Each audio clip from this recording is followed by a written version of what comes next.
Hello class 11. Today we will continue with our political science syllabus. We were doing chapter 2 of your syllabus, that is the state, and today we will learn about the theory of force regarding the origin of the state. In the earlier video we have learned about the first theory in your syllabus, that is the divine origin theory, and today we will concentrate on the theory of force. The theory of force has been advocated by scholars like Oppenheimer, Hume, Leacock, James and others. According to them, state is the result of superior physical force. Now, what is this theory stating? The first thing that the theory is saying that the primitive society was divided into groups, clans or tribes. That is, the society in which man lived before the formation of the state or before he had learned to form an organized social structure, he lived in a society which can be termed as primitive society, and there were different tribes or groups in the society. There were frequent conflicts and armed conflicts and wars among the tribes. Why? For the procurement or for getting food and shelter, because these two other main necessities of the main things that man need in his life. And so there were frequent wars regarding food and shelter among the different tribes. And in this struggle for taking away food and shelter, we say that one tribe emerges victorious, or one tribe is successful in subjugating or conquering or bringing under control the other tribes. So the tribe which is able to conquer the others or dominate the other is a stronger tribe, and the ones which are dominated by the stronger tribe are the weaker tribes. So the strong dominates the weaker. This particular tribe, under its tribal leader, was successful in establishing control over a larger number of tribes, and at the same time the tribal chief extended his supremacy or established his supremacy over the members of the tribe, and also the whatever they had, that is the territories that they lived in, everything came under the control of the tribal chief. This was we can say a form of, or this is the primitive state that emerged. In this way the state emerged. That is how one tribe is establishing control over the other tribes. The tribal chief is extending his authority or establishing his authority over the others. In this way he is going on defeating or dominating tribes, and he is bringing new areas under his control. He is also bringing the members of the tribe under his control. So he is having authority, he is the ruler, and the territory that he had made by the use of force can be termed as the primitive form of the state. So that is the theory of the state.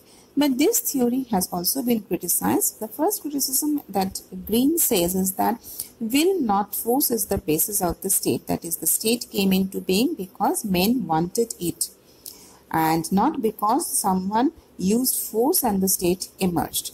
The second criticism against the theory is that it is the history of mankind is showing or speaking otherwise, or it is saying something different. It is not saying that force was the factor that brought in that led to the emergence of the state.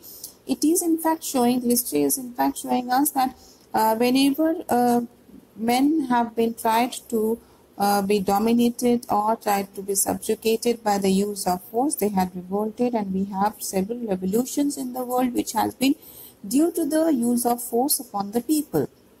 Again, if we see that this theory is supporting the principle might is right, but anybody who is having the might or the physical force, or who is stronger, does not mean whatever he is doing is rightful or it is acceptable to the people. So this theory is propagating might is right, which is not acceptable in a modern society.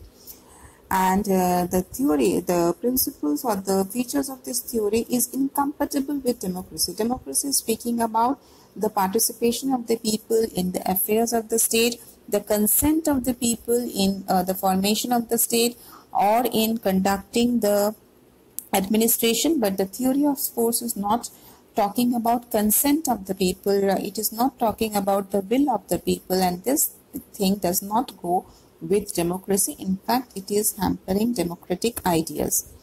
Along with that, we say that this theory is not talking about other factors that helped in the emergence of the state, because force was not the sole factor, was not the only factor that led to the emergence of state. There were factors like political obligation of the people. People were obliged to follow the rules and regulations of the state, or they obliged to live in the state because that was their political obligation. They had some obligation towards the state, as because the state is giving something to them in return. And on these grounds, the theory of force has been criticized. And we see that, like the divine origin theory, the force theory is also trying to explain the origin of the state, or how the primitive state emerged, and from there we have the modern state. But it has been criticized on the various grounds. But the question remains again that why we are studying the theory.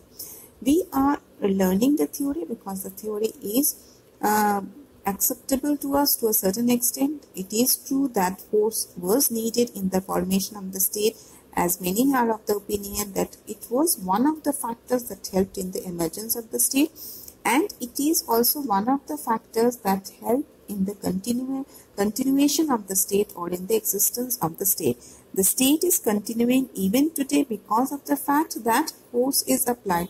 We follow the rules and regulations of the state. We follow the laws of the state because of the fear of punishment, which is again the application of force by the state.